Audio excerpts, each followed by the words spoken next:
Hello and welcome back to My Own Worst Enemy. We are about to start scenario number 3. This is Turkey Shoot in Carrier Battle Philippine Sea. Things are about to get a little more interesting for us as we are going to take on Japanese air raids that are coming into Task Force 58. So they're going to try to hit us this time. Last scenario we were trying to sink their carriers. This time they're going to be trying to sink ours. Just a quick word about setup. Let's go through that real quick. So no Japanese fleets are in play. It's strictly going to be air raids coming in. And to show that, we've got 4 air raid markers on the Butai sheet.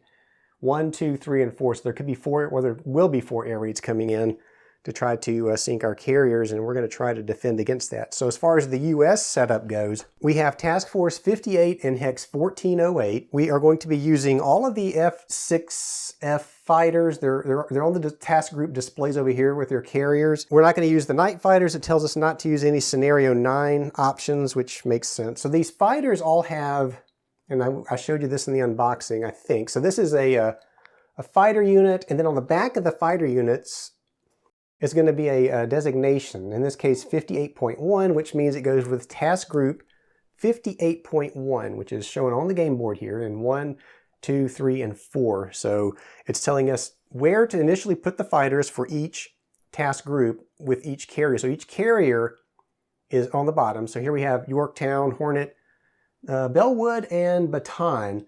And each carrier has one of 4 boxes for launching, servicing, hangar, and landing aircraft. And what the purpose of this scenario is going to teach us carrier operations. So get a little more interesting here. Right now we have fighters ready on the deck, so we can launch those when we get to our carrier operations phase. There is an intercept that's already out. It's over Guam, Hex 1605, currently at a fuel level of 7. There is one more air mission out there. It is on cap duty, and that is on, the setup tells you to choose, I believe it tells you which to choose a, yeah, it just says select any 3 from any task group. So what I did was I took 3 from task group 1. That's air mission number 2. They're on cap, and I've shown that by putting this intercept mission marker on the cap for task group 58.1. And it also tells us that for each, and now as far as terminology goes, I'm gonna always call what are called fleet carriers, I'm just gonna call those carriers, and then light carriers, I'll call them just that, light carriers. So the scenario is telling us that each carrier is going to have 2 fighters ready on the deck to launch, and then each light carrier is going to have just 1. That's their capacity. They're limited by that. And also there's some capacities when it comes to operations, and we'll see that as we play the game. And so it tells us where to set these fighters up, and you can check that out in the actual scenario setup for the US side. And then there's some anti-aircraft totals that we have to place, and those go up here on this general records track. They are at plus 50, so it works kind of the same way that the fuel does. It doesn't work kind of the same way. It works exactly the way the fuel works. So you've got a 50 marker here, and it tells us, for instance, for task group 58.1, its total anti-aircraft fire rating is 82. So it tells you to put a task group 58.1 anti-aircraft plus 50 marker at 32. So 32 plus 50 is going to be, there it is right there, 32 plus 50 is that 82 that they're talking about. Now I did catch one thing on here, and it's for task group 58.3. It says it has anti-air total of 69. So it says place task group 58.3 anti-aircraft total plus 50 marker in the 3 box. Well, that doesn't make any sense because that would mean it would have 53 instead of 69. So I've got it in 69. I believe that's where it probably should go. And then finally, there's this one thing called a battle line. So we have battleships in kind of like a separate grouping. And I do have those set aside, the actual battleship set aside in case we need to pull those out to go, in case the Japanese decide to attack that line. There it says to use half value 65 for task group, they call it 58.7, and that will be used if there's an overfly. If the Japanese overfly that battle line, then we'll have to use that. And then in the total anti-aircraft for all vessels, it tells us that's 170. So it tells us to place a task group 59.7 full marker in 170. So I've got that one up here in the 17. It's a times 10, and it's in the 17 box. So that's going to tell us that we have 170. And these values will be given to you in the scenario setup. And I believe that's true all the way through the full scenarios when we're outside the training scenario. So keep that in mind also. And then it tells us to set, of course, the air emissions and fuel markers to the side, which I do have off to the side for use. And then it says place the game turn marker on its June 19th side in the 930 box, so that's up here. It is in the 930 box. It says that the game will begin in the second action phase. So we've got the action phase marker on the action phase number 2 space. And the segment marker will start in the very first space, the place the Japanese units. And that's the first thing we will end up doing. So we will actually be starting in a second action phase instead of an action phase 1, it tells us. And it also says the game will continue until the last Japanese raid has completed its attack or it's been destroyed and all US aircraft have landed. And hopefully, unlike the big mistake I made in the previous scenario where I actually charged 3 fuel to engage in combat when I was charging 1 to do those bombing runs. All of my fighters were lost. It turns out they probably weren't lost. They probably could have attempted a landing, but so we'll see if we can get these back a little more safely than what happened last time. And then the victory conditions, we're going to get 1 victory point for each Japanese air point destroyed. That's the only way we're going to gain victory points. Then we're going to lose victory points for each hit inflicted on a carrier or battleship. We're going to lose 10 points for each carrier suffering 4 or more hits and each light carrier suffering 2 or more hits. And then we're going to lose 30 points for either type of carrier that gets sunk. A net score of 25 or greater will count as a win. So I'm not too concerned about winning this scenario. It's a tutorial scenario. We'll do the best we can, but we're here to learn, not really to win the game. And then it says we will also need charts 1 and 2, cards 1 and 2, which I have off to the side here. We will use cards 1 and 2 again. And then as far as sequence of play goes, we're going to use the Japanese arrival phase, the Japanese air movement phase, then we'll go to the U.S. air movement segment, and then the U.S. air operations segment, and that's where those carrier operations will take place. We will have U.S. interception, and then we'll have the Japanese air attack segment. So those are the different phases that we will use, segments I should say, that we will use in this game. So that's about it for setup. I think we're ready to go here. I've got everything out like I said, and let's go ahead and get started. So the first thing we're going to do, we're going to start with segment.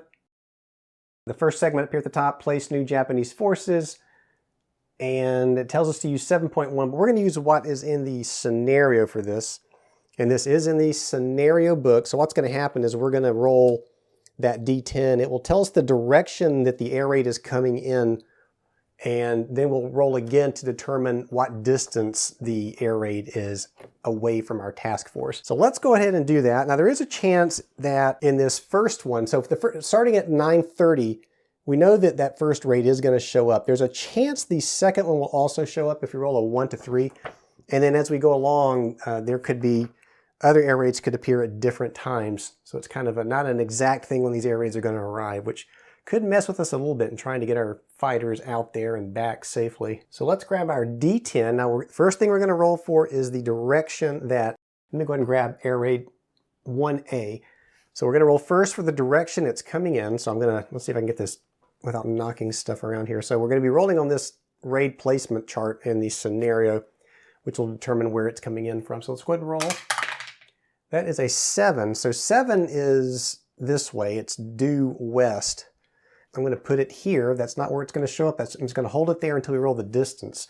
So for distance, we consult card 1 front, and there's a intercept range table down here. So we're going to roll on that and see what distance this thing's going to start out at. And we roll a 1, and on the chart, a 1 is range 2, so it's pretty close. So here's Task Force 58, so 1, 2. That's where that air raid's going to start. Now I'm going to roll one more time, because if we look at the Japanese raid table for this first turn, 930 turn, on a 1 to 3, Air Raid 2 will also appear. So let's see if there's an Air Raid 2 with Air Raid 1. And we roll a 5, so that's a no. So it's just Air Raid 1 at this point. And now we move to the next segment, which is move all air raids, Japanese air raids. Well, we only have 1. And the scenario tells us that all of these air raids will move at a speed of 2 towards Task Force 58. This air raid is going to come right into Task Force 58 right off the start. Not good news for us at all. So that was the Japanese air movement segment, and now we're going to go to the next segment, which according to the scenario will be the U.S. air movement segment. So that's down here. Move all U.S. air missions and adjust the fuel marker.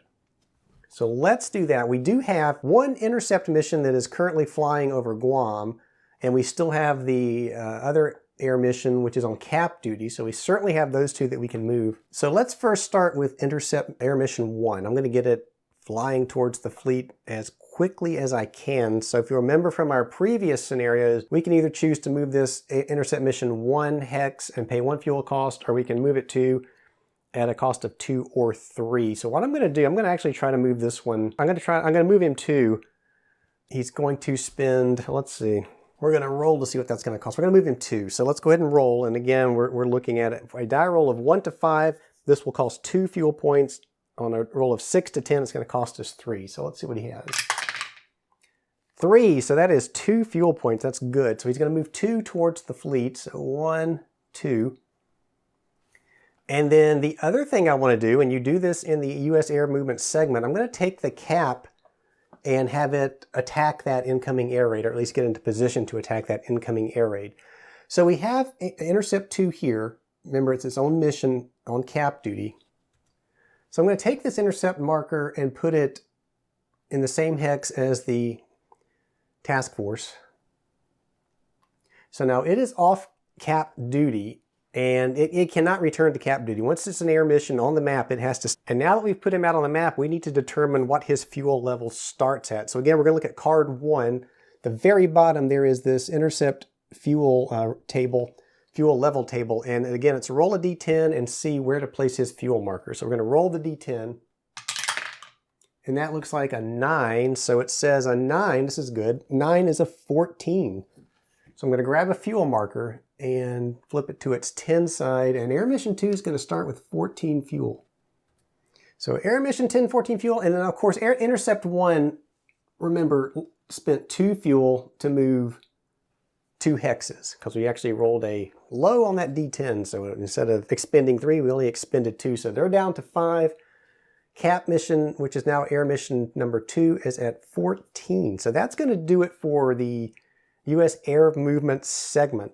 And now we're going to go down to the U.S. Air Operations segment. And this is where we hit our carrier operations. This is a new thing for us to encounter. So let's go through that. And we will go through it just as it is on this card. You have launch, raise servicing to ready, hangar to from servicing, lower flight deck to hangar, and then land. You can only land or launch. You cannot do the same action in the same segment. I believe, yeah, that's correct. You can't have somebody launching and somebody landing. That would be bad. And so there are limits to what we can do during these carrier operations. And this is per carrier. So every carrier has its own column on this task group information chart. And all 4 boxes are represented. There's a carrier operations limit table also on card 1 right here. And this tells you how many of those actions you can take. So on this first one where it says, we're going to move over to launch now. So we can launch, and our launch capacity, launch or land, remember, is 2. So we can only launch 2 or land 2 fighters. So in this case, we have the carriers have 2 and the light carriers have 1 fighter per each. In theory, we could launch all these fighters that are sitting on the carrier decks. I don't think we want to do that yet. I need to determine here how many fighters I do want to launch. Now, one thing about this air raid that's coming in from the Japanese, I don't know the strength of that yet. The scenario tells us that we will generate that once we actually engage in air-to-air combat or air-to-surface combat. But we do know we have at least 3 more possible air raids coming in at some point, so we got to think about that too. One thing about it is when you launch these fighters, you can combine them any way you wish into an air mission. So you can have an air mission that contains fighters from different carriers, from different task groups. I guess in theory, you're limited to, well, I guess really you can do whatever you want with those up to, I don't know if there's a size restrictions on air missions or not. I'm not sure. The air-to-air combat table goes up to 20, so maybe maybe you can only have a max of 20 in an air mission. I don't know. We'll have to figure that one out. If you know, leave a comment down below. I certainly don't want to put 20 in an air mission right now, though. An option is I could launch per task group, so that would give me 6 fighters per air mission. Maybe that's the thing to do. Then again, maybe not. Like I said, we really don't know the strength of these raids that are coming in. We also have this intercept mission coming in from Guam. Now, it does have 3 aircraft in it. We could fly over into this hex and actually have other aircraft that are launching join it. Now, the only problem with that is if they do decide to join that Intercept 1, then they're going to start off with whatever fuel level Air Mission 1 has, and it's already pretty low. In fact, I don't know if Intercept Mission 1 does get there. I don't know if they're going to have enough to attempt an attack or not. We'll have to wait and see. So I think for just purposes of learning the game and playing the scenario, I think I'm just going to launch all of the fighters per task group. So we'll have 4 intercept missions created from what's on the decks now. We've certainly got space to do that. So let's go ahead and do that. We'll start with task group 58.1. They're going to launch all of their fighters. And again, you're limited here, and I'll get the rule book out here to verify this. And if I get something wrong again, please let me know. That's how we're going to learn this game. So these limits, the air operations limits, according to rules 6.22, this is the limit on how many air units can occupy certain boxes at one time or at the end of an air operations phase. These limits are per carrier. In the carrier operations limit chart for launch and or land, for fleet carrier is 2, for light carrier it's 1. So we can launch 2 during this phase, and currently each carrier has 2 fighters, so that's the max, and then each light carrier has 1, which is its max. So I'm going to take the carriers from task group 58.1. They're going to form Air Mission 3. Let's just go ahead and leave them stacked for now. And so we're going to launch all of these. All right, I'm going to grab an Air Intercept Mission Marker 3. We're going to put that in the same hex. And now when you determine the fuel status of a newly formed mission, you're going to take the lowest, and this is another thing in the rulebook that's a little off here. It says you look at the lowest endurance value for your aircraft. Now these are all the same. The number they're referring to is in the lower right-hand corner, and in the rulebook they call that an endurance value, but if you look at where they describe what the information on the counters are, they call that range. So there's a discrepancy there. In this case, though, that number is 16 for all of those units. So they're going to start at 16 fuel. So we're going to put that on Air Mission 3. And so also remember, we are allowed to move this 1 hex at launch time. We don't really want to move out. We want to stay where we're at in case we want to intercept those Japanese craft that are coming in. So we're still going to have to spend 1 fuel point to keep it in that hex. So if you look at our fuel consumption table, move 0 to 1 hexes, it's 1 fuel point. So we're going to we're down to 15, so that's just to get them up in the air and ready for battle. And now I'm going to do the same thing. We're going to launch task group 58.2's fighter. So again, there's 2, 4, 5, 6 of those. So I'm going to take those out, and that's going to form up Air Mission number 4. And again, you're not restricted in keeping these within their task groups. You can mix and match. But I'm just going to do that for learning purposes. And I'm going to grab Air Mission 4, Intercept 4, and it's going to go in this stack. It's going to be a tall stack here, I got a feeling. I'm going to grab a fuel marker, and we will go ahead and just put it on 15 to show that they have launched and spent their fuel to stay in that hex. And then task group 58.3. Now, am I crazy for launching all these fighters? I don't really know. Again, it's a learning scenario. There's probably reasons why you wouldn't want to do this all at once. And so here's Intercept Mission number 5. And we'll give him his fuel marker. Again, I'm going to start it at 15 to show that he's already spent the 1 fuel to do that. And finally, Air Mission 6 is going to contain all of these fighters that were in task group 58.4. Of course, here there's only 4, since this is a smaller task group, the smallest task group. Grab the fuel marker, they've spent 1 fuel, so they're down to 15. So that is it for the launch segment in the air operation, or the launch phase in the air operations segment. So now we move to raise, servicing to ready. And so here, any fighters in the servicing box of these carriers would be able to move up to the flight deck into the ready status. We have none here, but let's go ahead and look at what the operations limit here would be to raise that. So it looks like here that is restricted by the flight deck limit, which for carriers is 3.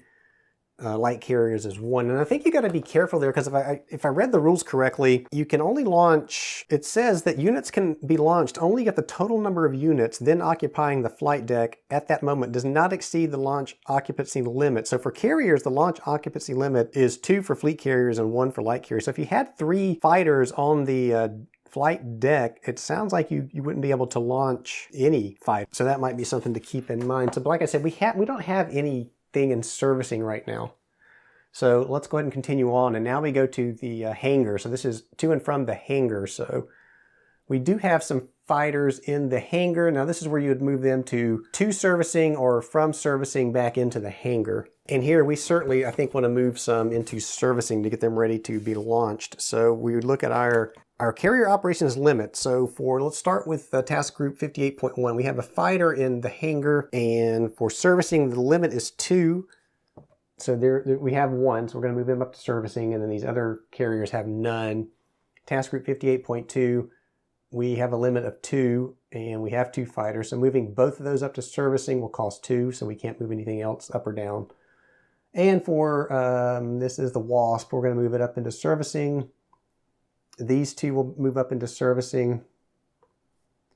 And finally, Cowpens will move its fighter up into servicing. So that is our hangar to and from. And now we go to lower flight deck to hangar operations. And so this is where we would move from aircraft that had just landed would go to the hangar, or from, if they're on the flight deck, we could move them into servicing. We have nothing to worry about there. And then we go to land. Well, we've launched this phase. We really can't land. And I'm going to point out one more little error, and it says land. It references rule 6.39. That is incorrect. It should reference rule 6.28, which describes landing. I don't think there even is a 6.39. So that's just something to note there. All right, that's going to conclude our air operations. And now we will move on to the U.S. intercept segment, air-to-air combat. And here we have a choice to make. So before we roll any dice, the rules state that we must determine which air missions are going to intercept here. So it's rule 4.51 states that the U.S. player may intercept with some, all, or none of the intercept missions in a hex. He makes all decisions before rolling any dice. And again, the reason why you'd want to consider this is because of fuel, right? It's going to cost us 3 fuel to engage in air combat.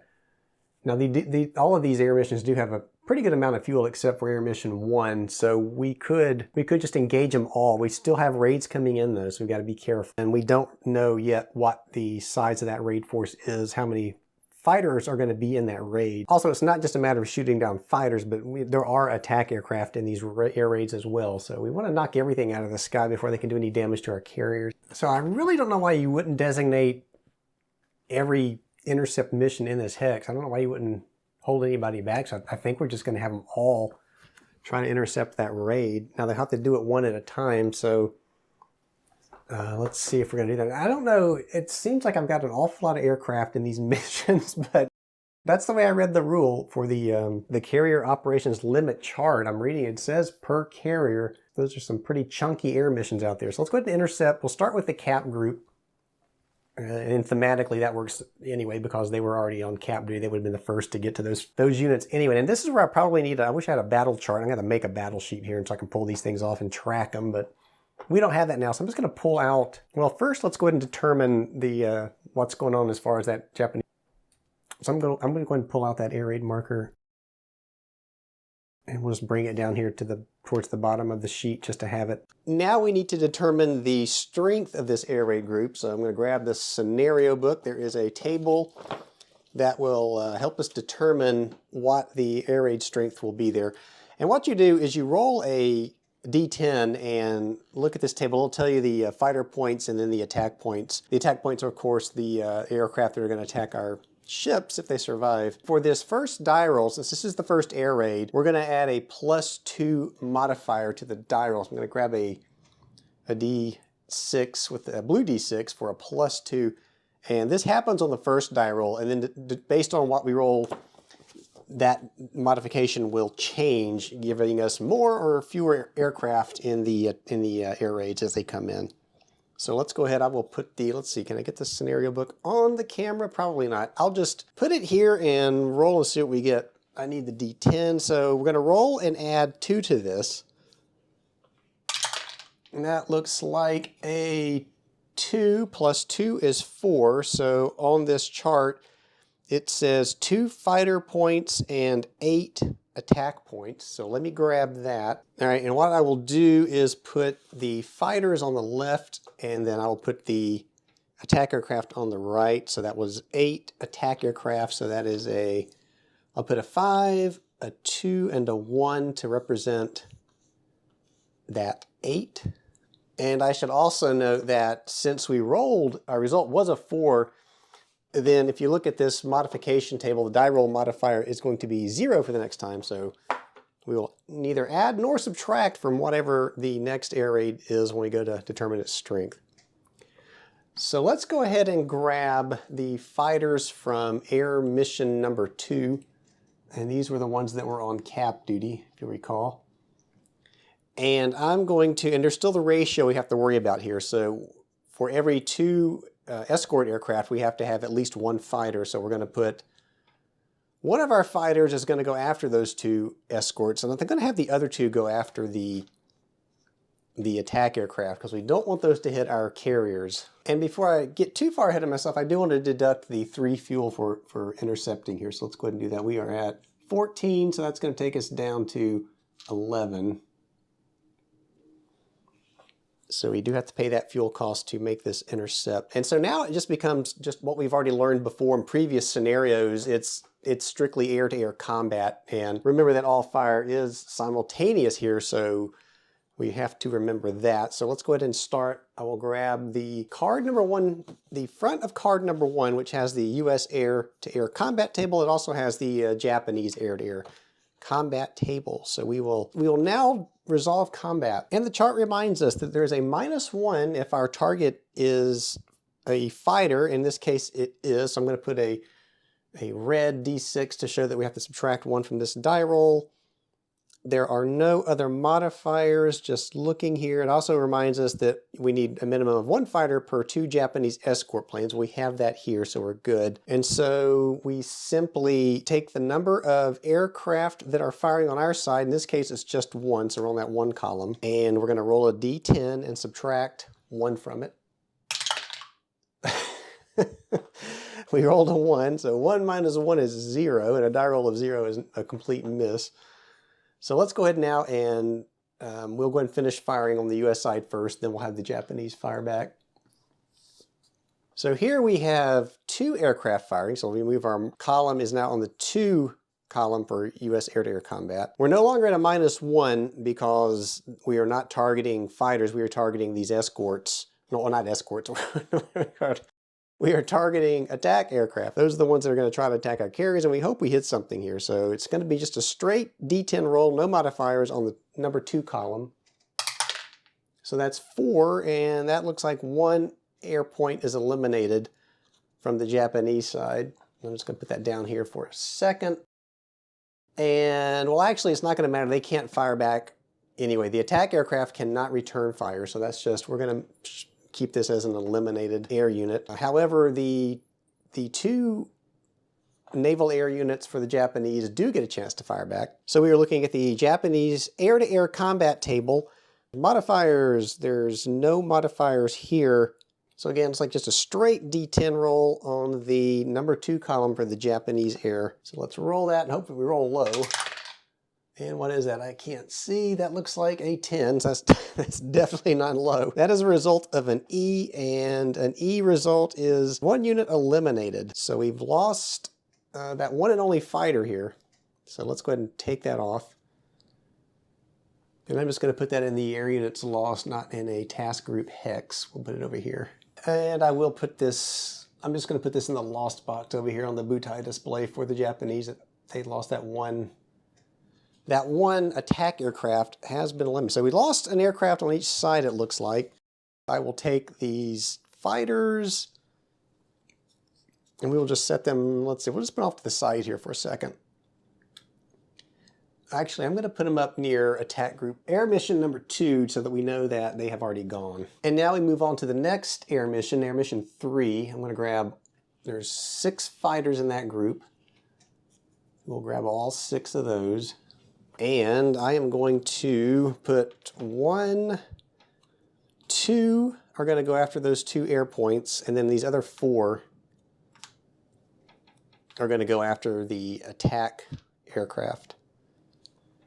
And so we do the same thing all over again. We go back to the air-to-air combat for the US side first. Oh, and actually the first thing, we always forget to do this, is you got to subtract the fuel.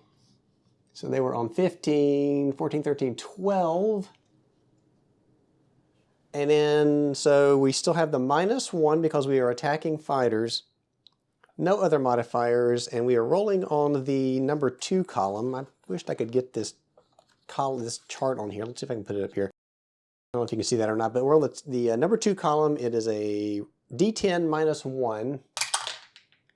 Oh man, so 2 minus 1 is a 1. That is a complete miss.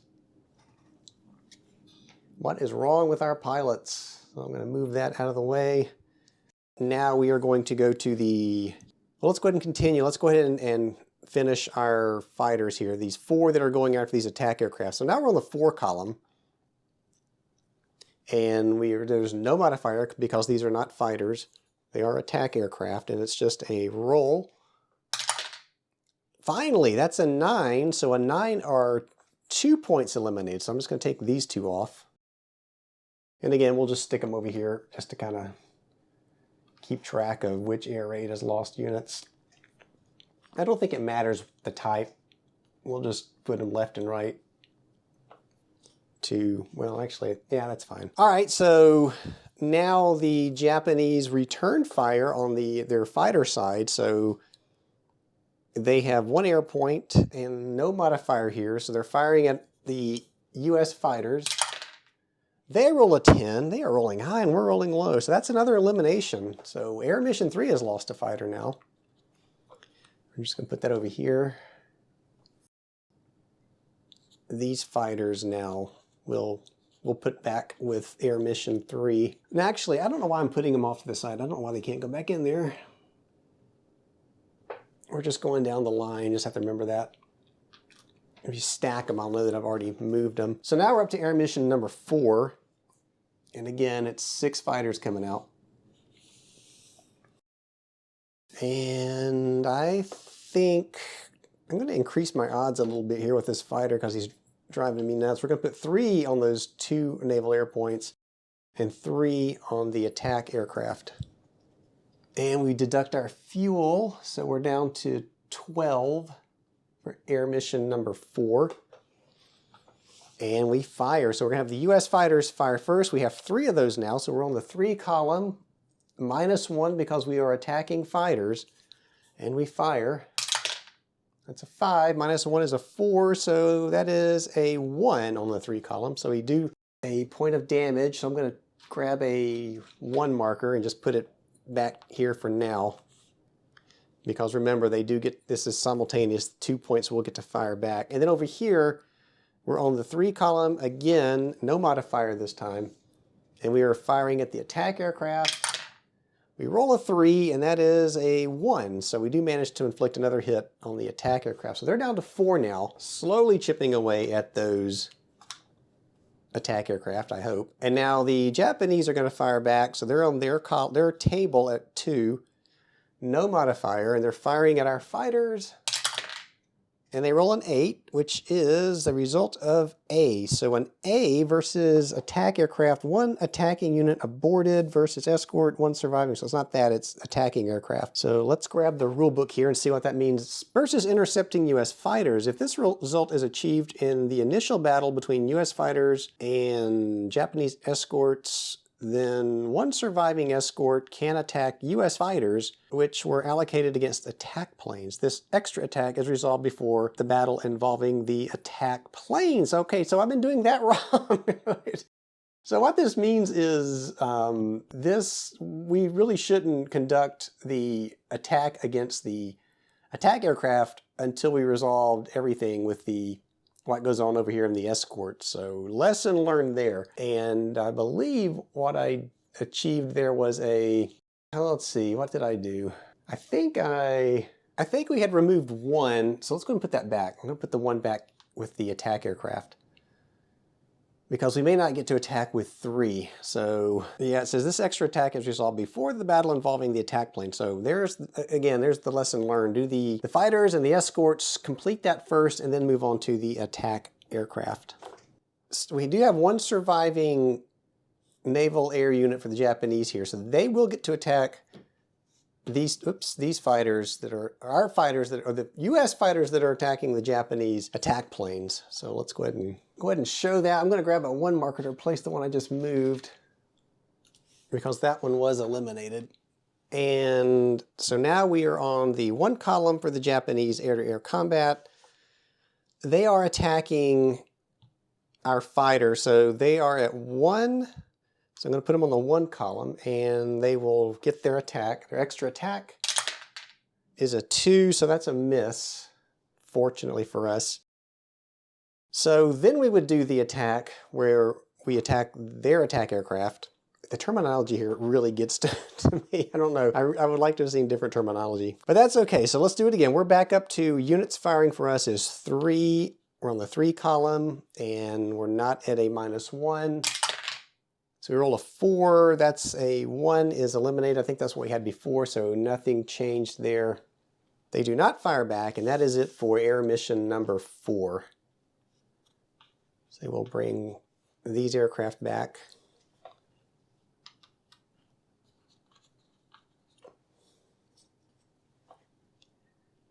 And we will continue along to air mission 5 now, gets the chance to attack. So let's deduct their fuel. They are down to 12 now, and I'm going to put 2 fighters on the escort, and then I'm going to put 4 fighters on the attack aircraft. And this time we'll do it the way we're supposed to. We will resolve our fighter aircraft first. So we're on the 2 column, -1. That is a 6, so that's a 5. That is 1, so this guy will be eliminated. But he does get to fire back, so he is on the 1 column. And no modifiers. He rolls a 9, of course he does, and that is another abort. So this is the same thing. It says 1 surviving point may fire versus attack planes. Let's see, escort intercept. 1 surviving escort can attack US fighters allocated versus attack planes. But there's no surviving escorts anymore, because he fired back, but he was eliminated. So I don't think they get to attack our fighters again. I don't know if that's correct or not. Let me know below if it's not. I'm going to say no, since there's nothing left and he was eliminated, that there's no attack on these other aircraft. So he's going to go into the eliminated box. And now we have these 4 fighters attack the attack aircraft. So we're on the 4 column. There is no modifier for this. We just roll. And what is that, a 1? Nothing. I think we've got one more shot at this. So these fighters come back.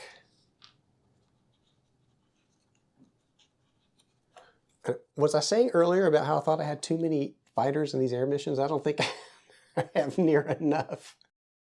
All right, so air mission 6, they spend their fuel and they're going to come in. And there's not as many in air mission 6, there's only 4. The good news is they all 4 get to go against the attack aircraft. There's no escorts remaining, so that puts us on the 4 column. There's no modifier. This will be just a straight roll, and we're hoping we roll high here.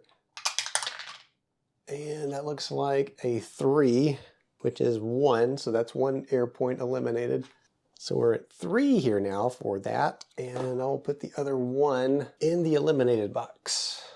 And no return fire for the Japanese, because those are attack aircraft, so these aircraft return to air mission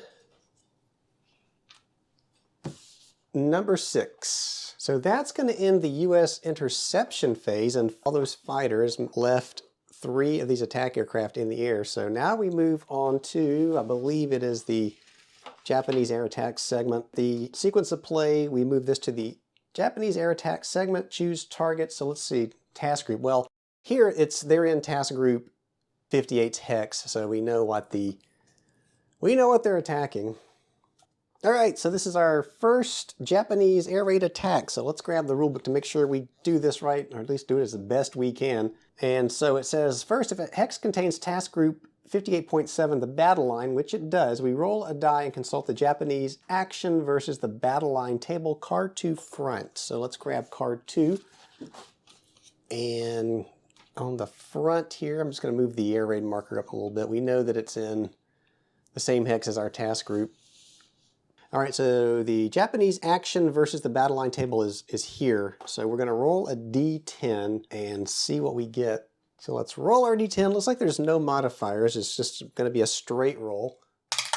And we roll a 1, which is a divert, attack the battle line. And the rulebook does say that the ships in battle line fire anti-aircraft in accordance with 5.73.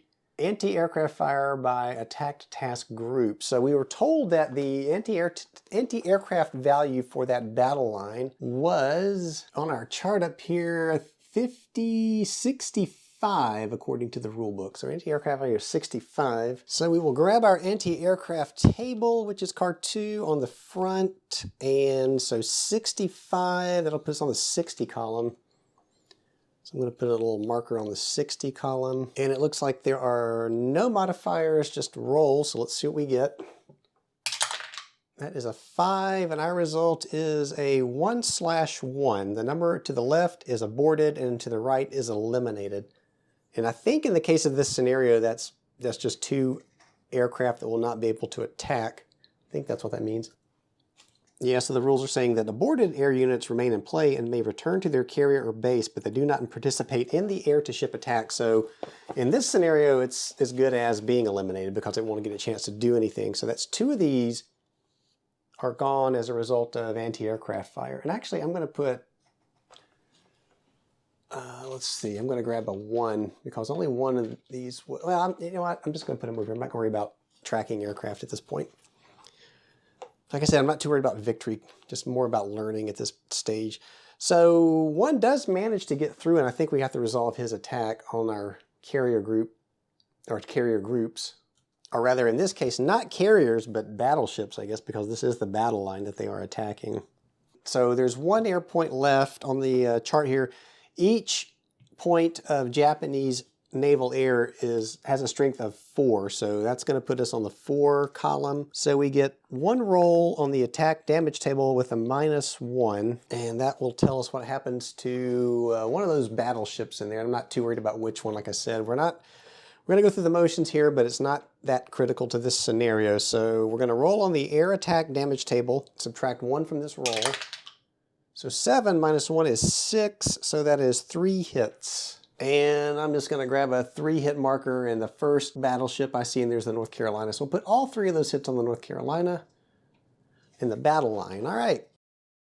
Once that air raid has gone through, it is done. Their aircraft are returning to their carrier. The 1 surviving one, I think there are probably 2 surviving ones. I'm just going to make a note of that. These other ones are eliminated. The air raid marker we'll put back into Butai 1, and that takes us through the Japanese air attack segment. And so the Japanese air attack segment was the last part of this turn flow chart. So action phase 3 now comes into play. And place new Japanese forces is where the segment marker will end up. I think I'm reading this right. It says Japanese raids in the arrival phase of each game turn after 0930. But the problem here is we've moved our phase marker up, but not our turn marker is still at 9:30. So I guess there's another chance now for raid 2A to appear. And if not, I guess we would keep advancing the action phase marker. So what I'm going to do now is check to see if raid 2A appears. And it does on a roll of 1 to 3. So let's see if that raid arrives. And that's a 10, so no, it does not. Like I said, I guess that means nothing happens. We go back to, well, now wait a minute. We can't just go that fast through it though, because we have these aircraft still airborne. So I'm going to say that they don't arrive. We do not move any raids. That's the air movement segment, so nothing happens there. The next thing it says is U.S. air movement segment, so let's put the marker on that. This is where we move our air missions in. This is where we move and mark our fuel. This is why we can't just skip the phases like I was trying to do. All right, so I'm going to try to have intercept air mission 1. I'm going to try to have him move 2, and again, we have to roll to see if he expends 2 or 3 fuel to do that. On a 1 to 5, it's only 2. But it's a 9, so that's 3. So he expends 3, and that'll take him down to 2. But he gets to the task force hex. So all of our air missions are now with the task force hex location. Now the other air missions that are already in there, I am going to keep them aloft. So that's going to be an expenditure of 1 fuel point to keep them in the same hex. So we're down to 10 fuel for air mission 2. And then each of these go down 1, so they'll all be at 11. That's to keep them over Task Force 58. And our fuel has been adjusted, and we go on now to the next segment, which is the U.S. Air Operations segment. So this is where we can do carrier operations again. And that's on card 1 on the front, the limit charts that'll tell us what we can do over here. All right, so let's move the marker to launch. We have no one ready to launch on any of our carriers in the task group, so let's go ahead and move on to raise servicing to ready. So what that is all these aircraft that we have in servicing we can now bring to the flight deck, but remember that we do have air mission number 1, which is coming in from Guam, and I'm gonna wanna land them and refuel them before they do anything else because they are getting low on fuel. So originally I think I selected them to be from task group 58.1. So I think I'm just going to have them land there. And so what that means is I'm not going to move this fighter to the deck of that aircraft. I'm going to keep the decks open. I guess what I could do though, well, no, wait a minute, let's see. Does that make any sense? Because there's only 3 fighters in Air Mission 1, so I could go ahead and move this one up and have it ready to launch. And that would leave these other flight decks open for those other 3 aircraft to land. Yeah, let's do that. Let's go ahead and move this fighter to ready. That's on Yorktown.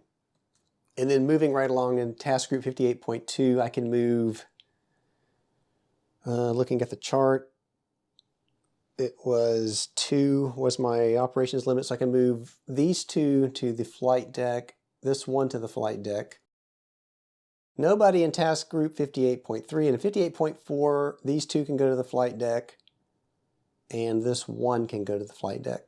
And that is on a light carrier. I think I did that right. And then, so next will be hangar to and from servicing, but there's no one there to do that movement, so lower flight deck to hangar, no, and then finally land. Well, no one is going to land at this time, so we're going to move on now to our U.S. intercept segment, which would be down here, but there's no Japanese aircraft out there, no Japanese air attack segment either, so that's going to take us to now action phase 4. We'll come back up to place Japanese forces, and we will again get our Japanese air raid table out. We're still at 930, so it's a 1 to 3 for this second air raid to appear.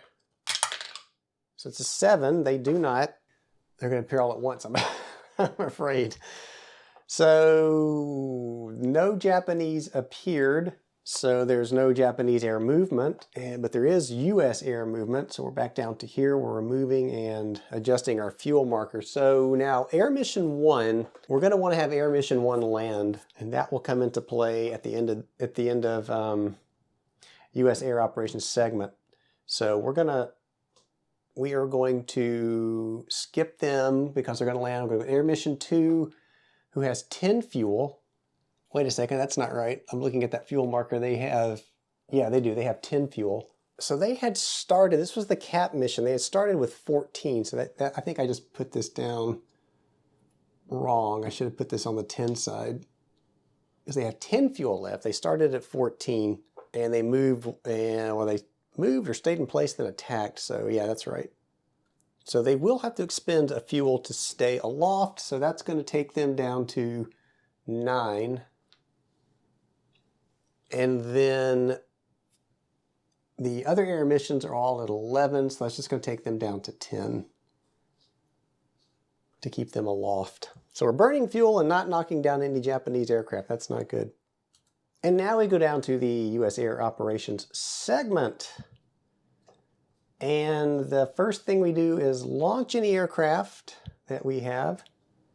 So we have 2 air missions that we can form, and we have how many fighters? 4, 5, 6, 7 fighters. I think I may just create one more air mission with all of these fighters. And so we can launch them all because the capacity for each of these is not being violated here. So there's the fleet carriers have 2 and the light carriers have 1, so they can certainly launch all of those. I'm going to do so and put these in Air Mission 7. So Air Mission 7 will have 7 fighters. Makes sense, right? And Air Mission 7 will get a fuel marker that starts at 16, just like the last time, because that's their maximum endurance rating. And it's the lowest of all those, so it starts at 16. So that is launch aircraft. And then we get into the raising from the hangar to the flight deck. So there's no other fighters left on any of these task groups. So that's going to take us all the way to the end to land. And like I said, I do want to land Air Mission 1 here. And I do want to land them in task group 58.1. And you'll remember that these 3 carriers had nothing on their flight deck, that only this carrier had a fighter ready to go. So I can land those, 1 on each of these carriers in task group 58.1. So I'm going to take 1 fighter and put it on each of those landing boxes here. And that's going to cost a fuel point to land. Not that it'll matter here. They have plenty of fuel. So that will place them in the flight deck. I got garbage all over my my board here. So that's going to place 1 fighter in each of those landing boxes for task group 58.1. Their fuel is expended, they've landed, so let's get that out of the way. The intercept 1 marker can come off. We'll put that back off to the side, and that will take us down to the, what's the next segment? The U.S. intercept segment, which would be here, but there's nothing out there. And then the Japanese air attack segment, there's nothing out there. So our action phase marker goes back to 1. That's going to advance our turn marker to 1050, I believe that says. And then we'll put the segment back to place new Japanese forces. All right, and so it is 1050 now. So if you look at the Japanese raid table, it's now a 1 to 7 for that air raid number 2 to come out, and a 1 to 3 for 3 to come out. So let's go ahead and see if that happens. So first we're going to roll for raid 2A. Does it come out? That is a 6, so yes it does. So I'm going to grab, this 2A is here. We'll place it in just a second. Let's see if raid 3A comes out. So on a 1 to 3 it'll come out. No, it does not. And so now we will place Air Raid 2A. So back to our scenario book, we will roll for the direction that this raid is coming in from. So let's roll our D10.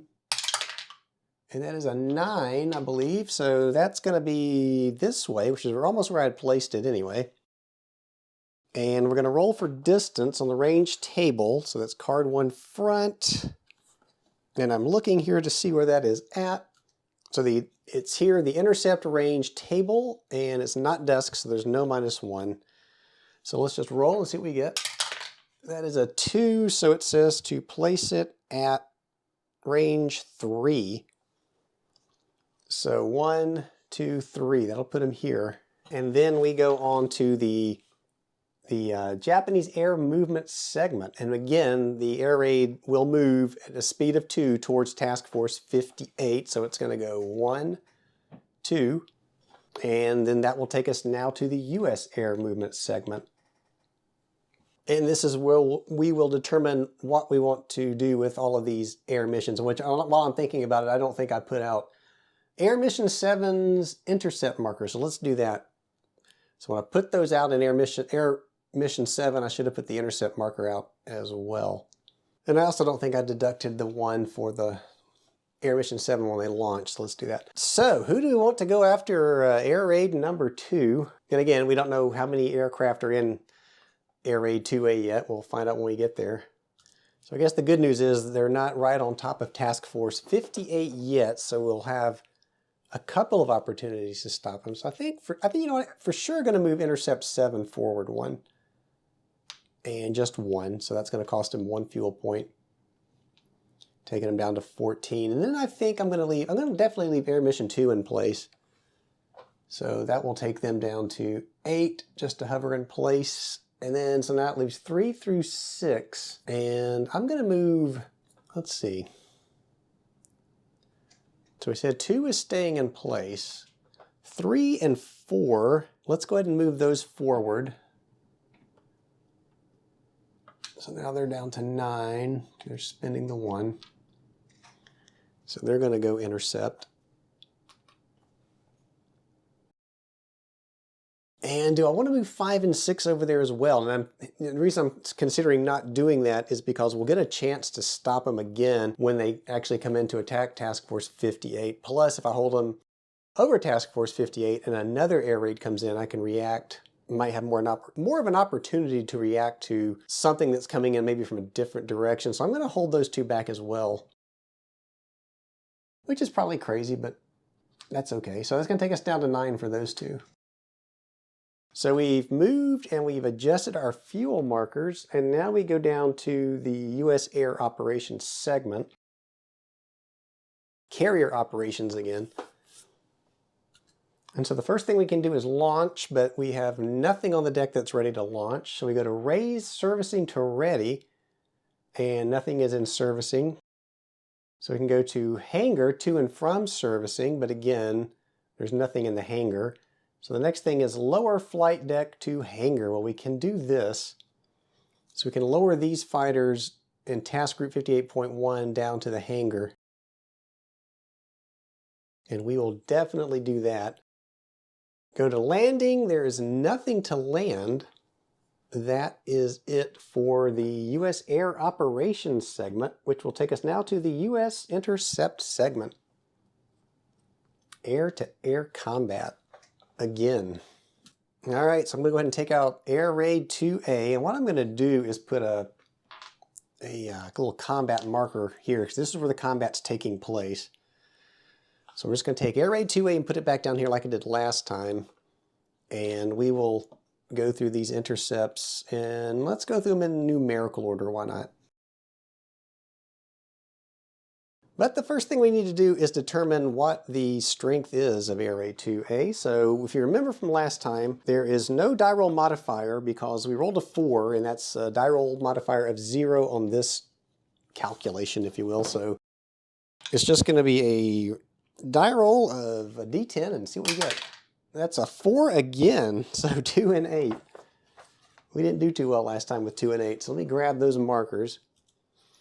All right, so that's going to be 2 escorts and 8 attack aircraft. Again, terminology, I'm not that thrilled with it, but that's okay.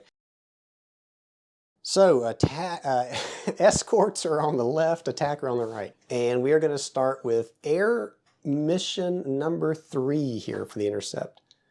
So we're going to grab their fighters, and they're going to spend 3 fuel. That's going to take them down to 6. All right, so we have 2 escorts. I'm going to have 1 fighter go after the escorts, and then these other 4 fighters are going to go after the attack aircraft.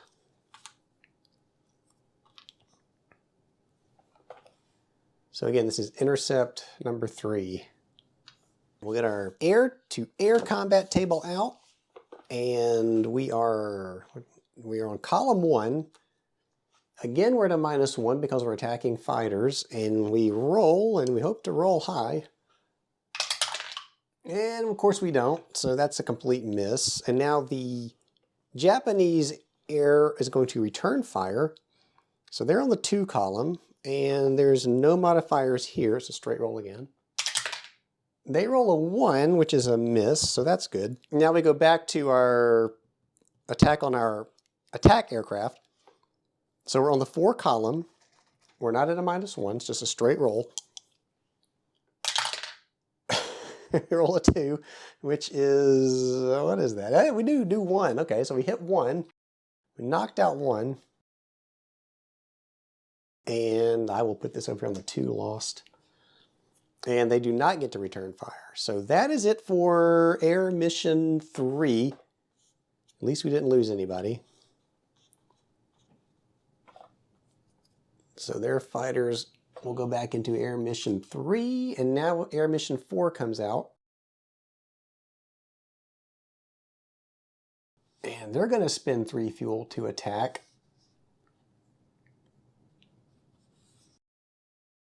Again, I'm going to have, let's see, how many are in here? 2, 4, 6. They have all 6 of their aircraft. I am going to put 2.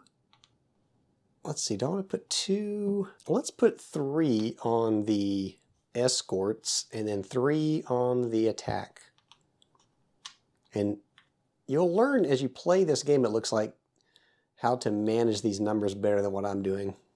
We are on the 3 column. We're at the -1 again because we're attacking fighters, and we roll. We roll a 6, -1 is a 5, so that is a 1. All right, so there's 1 still out there. I'll grab another 1. So that's 1 that was destroyed.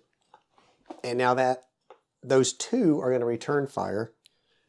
So they're on the 2 column, and they return fire. And that's a 1, which is also a miss. So this one is in fact lost. And now we go to the attack, on the attack aircraft. So we are on the 3 column. No modifier. It's a 6. On column 3 is 1, so they lose another one. So they're down to 6 now. And 1 was lost. And so that was it for Air Mission 4. They didn't lose any fighters.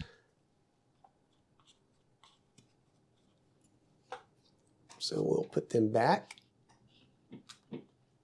And we still have Intercept Mission 7 now to come out.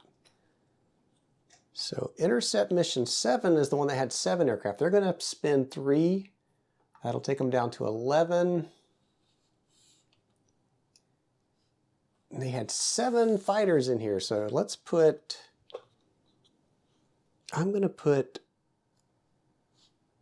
3 again because they still have to get to Task Force 58. So I'm going to put 3 and 4.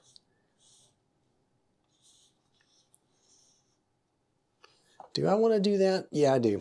All right, so let's start with the escort aircraft. So we're at a -1, and we roll the D10. So that's a 3. On the 3 is a 1, so we do eliminate that escort. But he does get to fire back, so let's see what he does. He's on the 1 column, no modifiers. He rolls a 4, and that is a miss. So he is just gone. And now we have our 4 fighters attacking the attack aircraft. We're on the 4 column, no modifiers. And a 5 is a loss of 1. So now they're down to 5 in there. And that was it for Air Mission 7, and that's it for the attack. So we'll get these out of the way.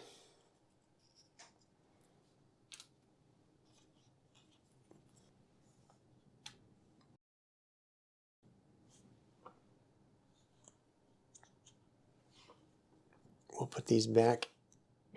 All of these go back into this hex. I'm going to put the air raid on top because you know that's got to move again. And they're currently at 5, so I'm going to put that back over here to show that they are, let's just put it in the middle over here to show that those 5 are still alive. But those are not, I got to be careful, those are actually attack aircraft. There's no fighters left with that air raid. So we'll put that there showing that they're all attack aircraft. All right, so they have not reached their target. That is good. We don't have to worry about the Japanese air attack segment. So that will take us back to, we'll increase our action phase marker to 2, and that'll take us back to place Japanese forces again. So we are still at 1050 time-wise. Air Raid 2A is already out, so Air Raid 3A is the only one that can come out, and it's got to roll a 1, 2, or 3 to do so. So he rolls a 7, and that's not enough to get anything out. And we go to move all air raids for the Japanese. So now this air raid reaches Task Force 58, and we go now down to the U.S. Air Movement segment. So now we can choose to move these intercept craft back into where the task force is, but let's go ahead and start with Air Mission 2, which I think is still, we kept that in place. So 2, 5, and 6. So 2, 5, and 6 are going to spend 1 fuel each. So 2, 5, and 6. They're spending 1 fuel point to remain in place. And these other ones, should be 3, 4, and 7, are going to fly back over the Task Group 58. So 2, 5, and 7 are going to spend 1. So 2, 5, and 7. Was this 7 down here? Yeah, so they're down to 10. And I'm looking, yeah, that's right. Yeah, I was trying to see if I spent the 3 to do the intercept. I'm pretty sure I did. And so now they're all in the same hex again. So we've adjusted our fuel markers. And we move now down to intercept, operations, sorry. Okay, so we do have aircraft on the carrier. So we're going to launch no, raise servicing to ready. No one's in servicing. Hangar to and from servicing. So this we can do. So I'm going to move these 3 into servicing. There are no other fighters anywhere. So lower flight deck to hangar, no. Land. Do we want to land anybody? Air mission, let's see, 2, 3, and 4 are getting a little low on fuel. They're at 6, but that's still enough to attack at least once or twice and land without too much of a problem. So I don't think I want to land anybody here. So let's go ahead and move on to intercept. So we're going to go back to the intercept phase. So let's get Air Raid 2A back out again. Put it down here, and it had 5 attack aircraft with it. And starting with, let's start with intercept number 7. We'll spend our 3, so that'll take us down to 7. Bring out his aircraft, and they're all going to go after those attack aircraft since there's no escorts.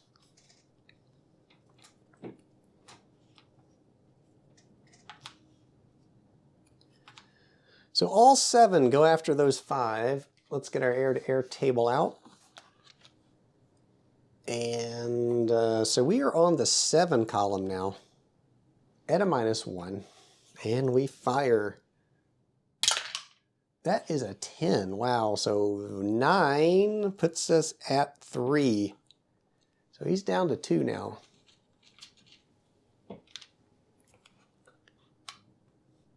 All right. That was a good roll. And so that is it for 7. We'll put those back.